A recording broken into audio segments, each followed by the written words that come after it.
আজকে বিজ্ঞ সিএমএম আদালতে রূপালী পর্দার একজন নায়িকা নুসরাত ফারিয়া তাকে একটি হত্যা প্রচেষ্টা মামলায় পাটরা থানার একটি হত্যা প্রচেষ্টা মামলায় তাকে সে এজাহার নামী আসামি তাকে তদন্তকারী কর্মকর্তা আজকে আদালতে উপস্থাপন করেন।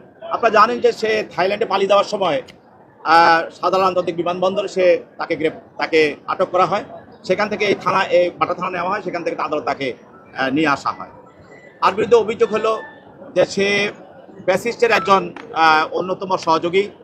গত 15 বছর যারা এই ফ্যাসিস্ট হাসিনাকে সহযোগিতা করেছে তাদের অভিনয়ের মাধ্যমে, নায়ক গানের মাধ্যমে এবং বিভিন্নভাবে ফ্যাসিজম চালিয়ে যাওয়ার জন্য তারা সহযোগিতা করেছে, তার মধ্যে সে একজন অন্যতম। এবং এও জানেন যে বৈষম্যবিরোধী ছাত্র আন্দোলনের সময় যেসব নায়ক নায়িকা এবং নর্তকী এবং যারা বিভিন্ন ধরনের পেশার সঙ্গে জড়িত, যারা এটার সঙ্গে যারা ছিল, তারা যারা হাসিনার পক্ষে কাজ করেছে তাদের মধ্যেও ছিল, তাদের সঙ্গেও তার সম্পর্ক এবং সেই ছিল এই ফারিয়া। আজকে আমরা বলেছি যে এই ফ্যাসিস্ট হাসিনাকে বিভিন্নভাবে সহযোগিতা করেছে মানুষ।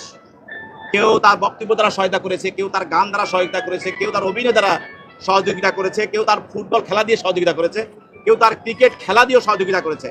এবং বিভিন্ন পেশা যারা আছে তারা অনেকে বিভিন্নভাবে এই ফ্যাসিজম রক্ষা করার জন্য কাজ করেছে, যার ফলে বাংলাদেশের গুম, হত্যা এবং মানুষকে পুড়িয়ে মারা এবং মানুষকে তাদেরকে ক্রস ফায়ার করা, এই ধরনের আয়নাঘর সৃষ্টি করার জন্য হাসিনাকে তারা বিভিন্নভাবে সহায়তা করেছে। তো যেহেতু ফারিয়াকে তদন্তকালে তদন্তকারী কর্মকর্তা অন্যান্য আসামি যাদেরকে গ্রেপ্তার করা হয়েছে যাদের সঙ্গে তার তদন্তর বিষয় জিজ্ঞাসাবাদ করা হয় এবং যখন এজাহারটা করা হয় তখনও তাকে এই ঘটনার সঙ্গে সম্পৃক্ত পাওয়ার কারণে তাকে এজাহারভুক্ত করা হয়। এবং পরবর্তীতে আমরা জানেন যে এজাহার করার পরেও আমাদের তদন্তকারী কর্মকর্তা তদন্ত করাকালীন সময় তাদের এই ঘটনার সঙ্গে তাদের বিভিন্ন ধরনের মোবাইল ডিভাইস এবং তাদের কথোপকথন এবং তাদের বিভিন্ন ফটো এবং তাদের স্ক্রিনশট বা ফেসবুক বিভিন্ন ধরনের কনভারসেশন যাদেরকে আমরা পাই, এই ফ্যাসিস্ট হাসিনার সঙ্গে যারা জড়িত ছিল এবং বৈষম্যবিরোধী ছাত্র আন্দোলনে হত্যার বিরুদ্ধে হত্যার সঙ্গে যারা কাজ করেছে এবং হাসিনাকে যারা সহযোগিতা করেছে, বৈষম্যবিরোধী আন্দোলনের বিরুদ্ধে যারা কাজ করেছে তাদের মধ্যে তাকে সম্পৃক্ত পাওয়া যায়, যার কারণে তাকে আমরা গ্রেপ্তার করি। আজকে তার জামিন আংশিক শুনানি হয় এবং আগামী 22 তারিখে বিজ্ঞ বিচারক তদন্তকারী কর্মকর্তাকে তার বিষয়ে আরও কাগজপত্র সহ আরও তথ্য প্রমাণ সহ তাকে জামিন শুনানির বিষয়টা করার জন্য প্রতিবেদন দেওয়ার জন্য আগামী 22 তারিখ পাস নির্ধারণ করা হয় এবং আজকে তাকে সিডব্লিউ মূলে জেল হাজতে পাঠানো করা হয়।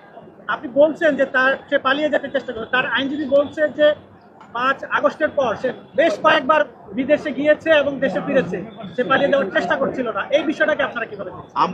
আমরা জানেন, আমি আগে বলেছি এই মামলাগুলোতে আমাদের অনেক আসামি, সব আসামি কিন্তু এখনো আমরা আমাদের তদন্তকারী কর্মকর্তা তাদেরকে তদন্ত করে যাদের বিষয়টাকে তাদের সম্পৃক্ততা পাওয়া যাচ্ছে তাদেরকে আমরা গ্রেপ্তার করছি। এর আগে সে গেছে তখন তদন্তকারী কর্মকর্তা তার তদন্তের মাধ্যমে বিষয়টা আসে নাই। পরবর্তীতে আমরা তদন্ত করে দেখলাম যে সেইটার সঙ্গে তার যে অভিযোগটা সম্পৃক্ত, এই জন্য তাকে গ্রেপ্তার করা হয়।